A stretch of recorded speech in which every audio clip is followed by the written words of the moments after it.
This is Gospel Music Today. We're at the National Quartet Convention, and sitting next to me is Mark Blackwood of the Blackwood Gospel Quartet, an old friend of ours. And Mark, welcome to Gospel Music Today. It's so great to be here again. It's good to see you today at the Quartet Convention. I think I was one of your first interviews many years ago when you first started this work, and just so glad to still be a part of Gospel Music Today. That's great. I'm going to ask you to introduce this guy who's with us. I'll be more than happy to. You know, we sing in the Blackwood Gospel Quartet, and thanks. We've had a great, wonderful year. I think we're having one of the best years and one of the best groups we've ever had. And one reason is because of this young man right here. This is David Mann.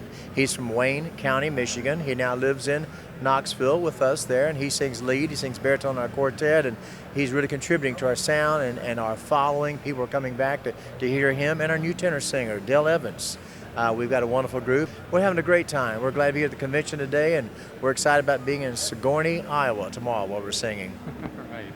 It's a constant travel, isn't it? It really is. Yeah, we normally sing every Friday, Saturday, twice on Sunday. We're somewhere performing. We all have families and small children, so we try to be home as much as we can during the weekdays. But weekends, this is what we do, sing gospel music.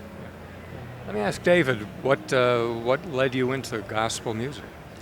Well, I've been a huge fan, first of all my life since I was a child. My father brought gospel music into my life actually a week before I was born. And so grew up listening to the albums, records, I guess then, and then cassette tapes, and then CDs, and it just became a passion of mine. God placed in my heart, and I'm really excited about being able to pursue that dream, that goal.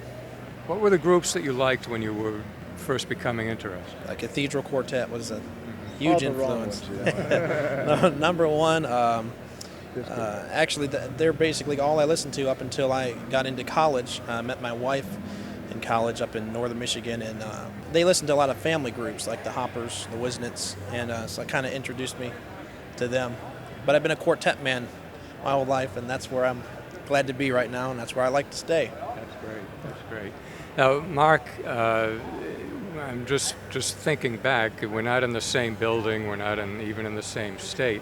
But it's got to be something special for you to be at an event that your uncle was the founder of. Well, so was my father. The original National Quartet Convention was owned and started by Cecil Blackwood, James Blackwood, and J.D. Sumner in Memphis, Tennessee at the Ellis Auditorium. And I was there as a child for all those events. And yeah, it's really interesting to see what we've come to, where we were, and where we are today. It's been a very interesting journey, to say the least. But I remember the old days. I remember when it was just all about quartets, how J.D. ran everything with an iron fist. And we love J.D., and we love what he did for gospel music. Now, have you guys been recording? We have. We've been recording. We're actually in the process of having 2 records we're going to have out really soon.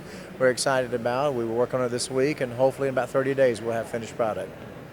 Now, you've been on the road a long time, and I want to ask you, we hear this term thrown around, and it's somebody is a good quartet man. What does that mean? Somebody that's a good quartet man?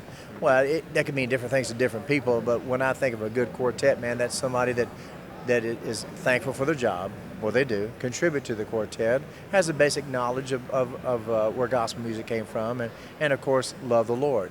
You have your priorities right. When the lights of the stage are brighter than the lights of home, you have a problem. But if you have those priorities right, where you're doing this for the right reasons, to me, that makes a good quartet man. It would have to be extremely difficult to be all those nights on the road and not have the right idea behind you. That's true. We have our mentors and heroes that we look up to, through the years, how they did it. But of course, our main mentor is the Lord Jesus, and He gave us this love. He gave us this desire. He gave us this work, and we're trying to be faithful to the call. That's excellent. Blackwood Gospel Quartet website. bgqmusic.com is our website. We're also very involved in Facebook. David, what's the address on Facebook that they can find us? You can go to facebook.com/Blackwood Gospel Quartet, and you'll find the fan page there. All right. You can find all the rest of us on there through the fan page. We like the fan page better than the website because it's interactive. We can immediately talk to people and they can talk back to us. So we're making all of our new music available, our latest pictures and everything on Facebook. So get on there, look us up. Every day it changes. Good things on there. Gene's a Facebook fan, so we'll check that out. Guys, thank you very much for talking to us on Gospel Music Today. Stay in touch, gospel music. There's more coming up on Gospel Music Today.